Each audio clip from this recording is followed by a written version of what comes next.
Daw, sabi ng basher ko, sana sa amin nila iwan yung bahay. Ano bang bahay ni kuya? Grabe, pasara na kasi kuya eh. O diba? Si kanibang bahay gusto mong tiran? Kaninong bahay ba yun? Ikaw ba bumili?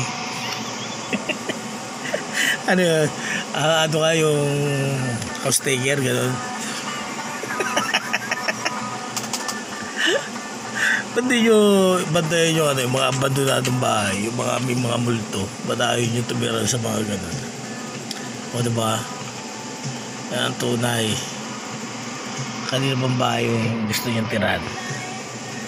Magsigap ka, hindi ka puro asa. Asa ka ng asa eh. O diba? Diyan pala makikita na mapaghangad ka eh. Sa totoo lang, hindi ka kailangan umasenso pag ganyan ka. O, ganid. Sakang ganid.